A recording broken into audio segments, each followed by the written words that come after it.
backbenchers. I hope everything is going well with you all, and I hope you all are fine. So we have reached with the part 2 of the lesson 1 of transpiration. We have discussed about part 1 of the single lesson. I have already said to you all that this lesson I have divided into two parts, part 1 and part 2. Part 1 is already discussed. Today we will be discussing about part 2.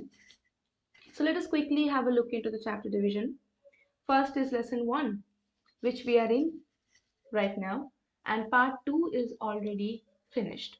Today's video is going to be about the detailed discussion regarding stomatal transpiration, and also we are going to be discussing about the mechanism of guard cells. That is, how does the guard cell open and close. Then these are the rest of the divisions. Lesson 2 is there, lesson 3 is there, lesson 4 is there, lesson 5 and 6, and so on. Basically there are 6 lessons. Last 2 lessons, lesson 5 is about experiments, and the last lesson is about the doubt class. I have said you all before as well, that is, after finishing all the chapters I have kept a separate doubt class at the end, so that I can answer all of your doubts which you have mentioned. So whatever doubts you're having, please write them down in the comment section and do not hesitate. I'll definitely reach out to you all. Okay, let us start with today's portion that we have. It is going to be a very small portion because we only have 2 things to discuss. First, we will be discussing about the mechanism of stomatal transpiration. So first, we will be understanding how does stomatal transpiration takes place, or what happens when stomatal transpiration takes place. That is, basically we will know about the the process of stomatal transpiration in details. So as you can see in this diagram, here's a diagram which is shown on the screen right now. First, we will label the things quickly. See, this diagram is showing the internal view of a leaf. This diagram is basically showing the internal structure of a leaf. That is all about this diagram. My handwriting is becoming bad day by day. I'm sorry guys, but it's very hard to write like this. Okay, so this diagram shows basically internal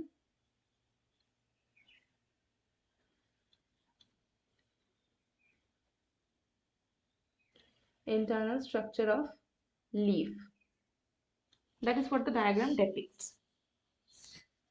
These cells, you see these 2 types of cells which are square shaped. These 2 square shaped cells are known as palisade mesophyll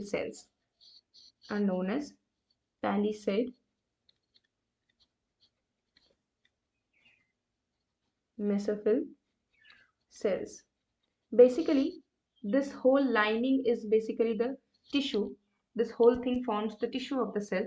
But if we have to talk about each cell separately, then we will call it as cells. But this whole, you can see the whole group, this whole sort of lining is the lining of palisade tissues. But here we are discussing about the cells, so we will just call them palisade mesophyll cells. I mean, I will rub this thing because this is not important. Tissue is nothing, collection of cells. Now the next part that we are going to mark is this thing.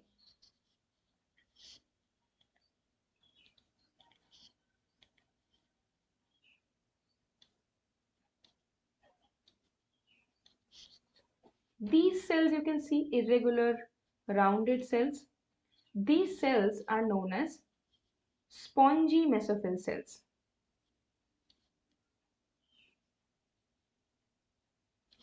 So there are 2 types of mesophyll cells. Palisade, one is palisade and the second is mesophyll. These are present in the inside structure of a leaf. Then these things that you can see is at the end, these are the guard cells. Okay, let me use another ink. Wait. otherwise you cannot see.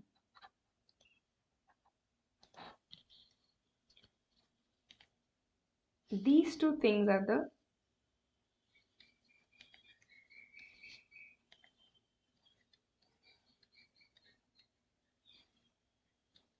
sorry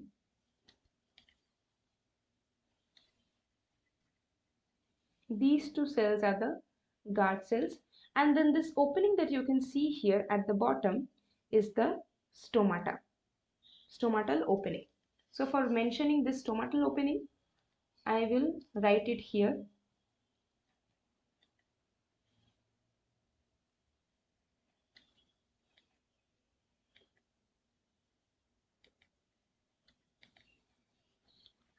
This opening I'm writing it here.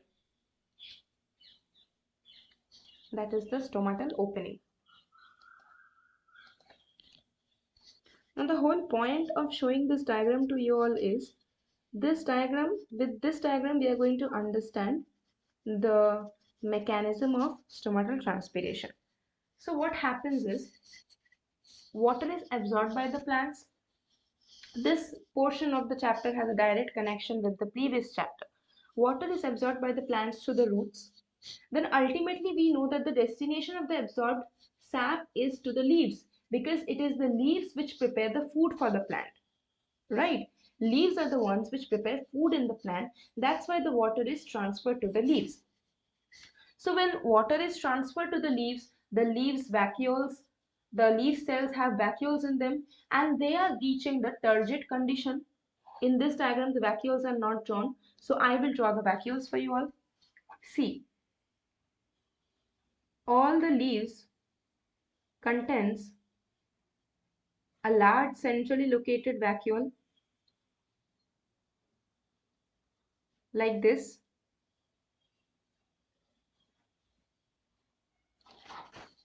And because of the vacuole, the leaves, just because the vacuoles have absorbed almost as much water as it could, the cells are in the turgid condition, we can say. This is nothing new because we have already learned about these things. We can say, okay, let me use highlighter, it will be quicker.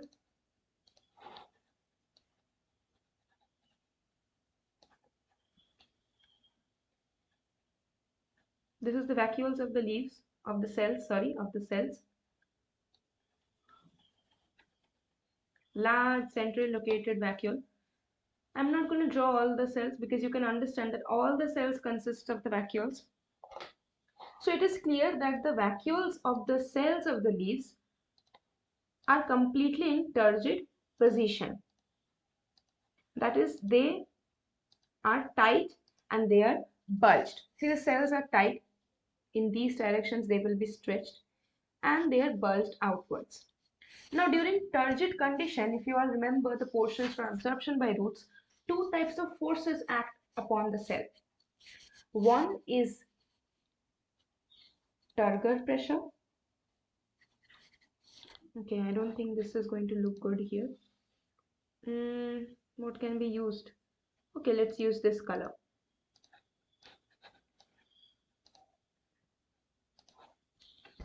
One first type of pressure is turgor pressure.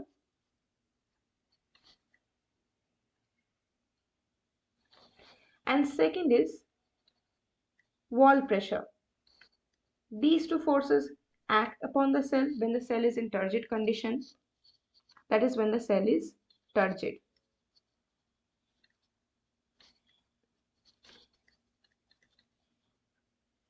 Wall pressure is exerted by the cell wall on the contents of the cell in this direction. And turgor pressure is exerted on the cell wall by the contents of the cell in just the opposite direction. That is in this direction. This thing is clear. Now what happens is, due to this turgor pressure and wall pressure, some amount of water from the plant vacuole comes out in the intercellular places of the cell. See, inside the structure of the leaf there are these places These white gaps. These white gaps are nothing but the intercellular spaces. These white gaps are the intercellular spaces. So due to this turgor pressure and wall pressure, water oozes out from the cells into the intercellular places from the surface of the cell. Surface means the surface which is visible to us. In this picture, this front portion of the cell is visible to us. That means that is the surface of the cell. So from the surface of the cell, what is happening is water is oozing out into the intercellular places. Now the intercellular places also contain some amount of air. Obviously, why not? It can be any type of air. The mixture, the composition of the air is not known, but you can know that it contains some sort of air. Now, after the water is present in the intercellular spaces, that water evaporates. When that water evaporates, it forms water vapor. So when water evaporates, it will form water vapor like this. This thing indicates that the water is evaporating, present in the intercellular places. And when the water is evaporating, it is forming water vapor. It is forming water vapor. After forming water vapor, the air present in the intercellular spaces is getting saturated with the water vapor formed. That is, the intercellular spaces are holding as much as air possible. That means the maximum amount of air is held by the intercellular spaces after the conversion of water into water vapor. That point is clear to you all. So the intercellular spaces is now completely saturated with water vapor. That is, it is completely filled with water vapor. No more water vapor can be added. Now slowly, the water vapor will reach this bottom layer where the guard cells are present. They will reach the bottom layer, and ultimately what will happen is the guard cells will become stretched and it will bulge outwards and the opening will open, and then the water vapor will be given out from the stomatal opening. So that is how stomatal transpiration takes place. First, the cells are becoming turgid with water. Cells are becoming turgid with cell sap. Then water is oozing out into the intercellular spaces of the cells. Then the water is vaporizing, evaporating and forming water vapor. Intercellular spaces are getting saturated with water vapor. Water vapor is reaching the lower epidermis. This region is known as the lower epidermis. Just remember it. I am writing it here. Lower epidermal layer. Lower epidermal layer. And then the guard cells are bulging outwards and the water vapor is then lost from the leaves. That is how stomatal transpiration takes place. You see what is written here. The water present in the intercellular spaces evaporate and saturate the air. Saturate the air of what? The air in the intercellular spaces.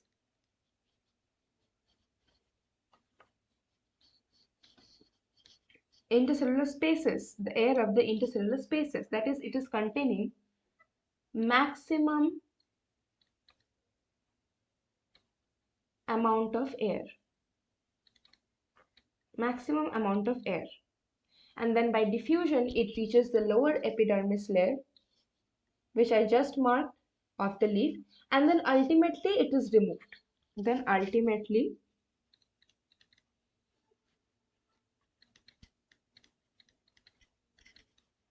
it is removed from the leaves.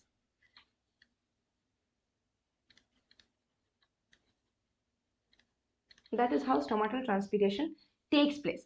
This was the whole mechanism of stomatal transpiration that I just discussed with you all. Now a question might be arising in your minds that how does guard cell open? Or why is guard cell opening? Or how come guard cell is becoming so sure of the opening of the stomata? How is it knowing that water is here, water vapor is here, I have to open, I have to bulge up? So that now we are going to discuss about the mechanism of the guard cells. So for that, we will again discuss about this diagram. We have already discussed about this diagram in the previous lesson, but today we will discuss it once again. We will quickly label the parts. See, first these two things are guard cells. These two things are guard cells. Guard cells are kidney-shaped cells. I'm going to write it later. Then guard cells, it is a cell, so it will contain cytoplasm, it will contain some organelles. Guard cells contain vacuoles, nucleus, chloroplasts.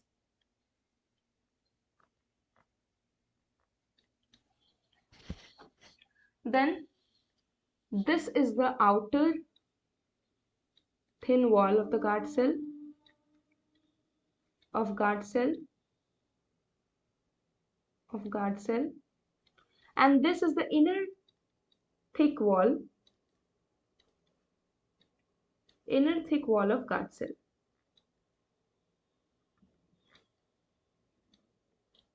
These are the epidermal cells. I hope you all remember the another name of epidermal cells. It was subsidiary cells. And this opening, this one, this opening is the stoma. So we have labeled everything in this diagram. We have labeled all the things in this diagram. Now what happens is during the day accumulation of potassium ions are more, K plus ions. I'll just write here K plus ions. K plus ions are more. Why K plus ions are more? And from where does this K plus ions come? Potassium K plus ions, potassium ions, that is K plus ions, are coming from the absorbed water and minerals from under the ground. So potassium, this ink is looking horrible on the slide. Okay, let me just change it quickly.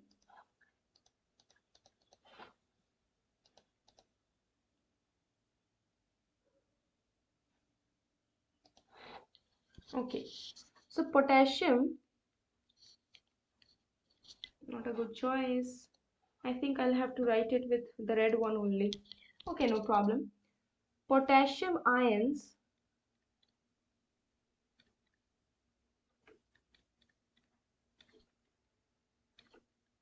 are coming from the absorbed sap from under the ground. Absorbed sap, I'm going to write this much only, absorbed sap from under the ground. So below the soil, a lot of minerals are present. We don't have to care about a lot of minerals while talking about guard cells, because guard cells only care about potassium ions. So the only important ions that we have to talk about is potassium ions.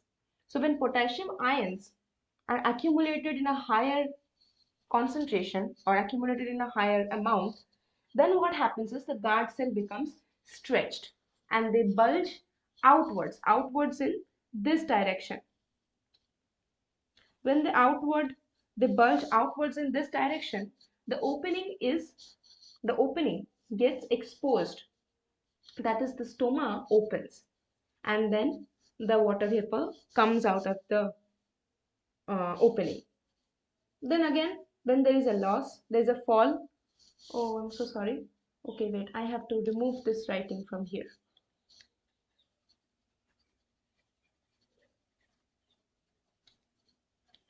Okay, when the concentration of potassium ions falls, then what happens? The stomata, the guard cell, again comes to the normal position and the opening is again closed. So that is what happens here. Due to the high accumulation, the guard cell becomes stretched and bulge outwards, opening the stomata. Now, why does the potassium ions get accumulated more during the day? During the day, the preparation of food, that is photosynthesis, takes place. During the day,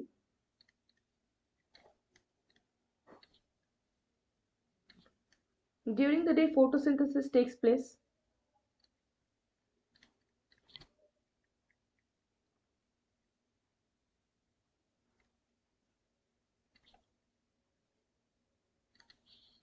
Because there is a presence of sunlight.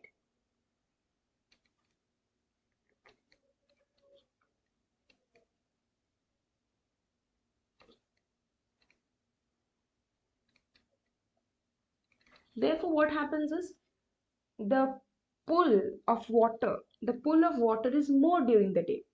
That is, the need of water is more during the day because photosynthesis is taking place. So leaves constantly need water during the day, and therefore plants constantly absorb water during the day. That is why what happens is the guard cells become accumulated with the potassium ions. That is, the guard cells become saturated with K plus ions, and therefore they bulge outwards, opening the stomata. That is the simple mechanism of guard cells. When the guard cells become turgid with potassium ions, or when the guard cell becomes turgid with excess amount of water vapor, we can say, then what happens is it bulges outwards and the stomata is open. That is the mechanism of guard cells. And we have already discussed about the mechanism of stomatal transpiration. It was a very simple process to understand. See, about this mechanism of guard cells, you all will know about these things in class 11 in details, because in class 10 you have only this much portion. A lot of questions might arise in your mind that why does it happening? Why only potassium ion is required? Honestly, no one can ever say, no one has till date answered that question, that why only potassium ion is important. Why no other ion is, why no other mineral is necessary for the guard cells? That answer is not given by any scientist till date. Potassium plays a very vital role in our human body as well, that we will discuss in nervous system. But for the time being, I hope that you all have understood the mechanism of the stomatal transpiration as well as the guard cells. So by that we come to the end of this portion of the chapter. We have finished whatever things we needed to discuss, for today's video. If you have understood this video, then please share this video with your friends, help them in study as well, and also like and subscribe to this channel. Also, if you have any doubts, please write it down in the comment section. I'll definitely answer the doubts for you all. Till then, stay happy, stay blessed, peace, take care.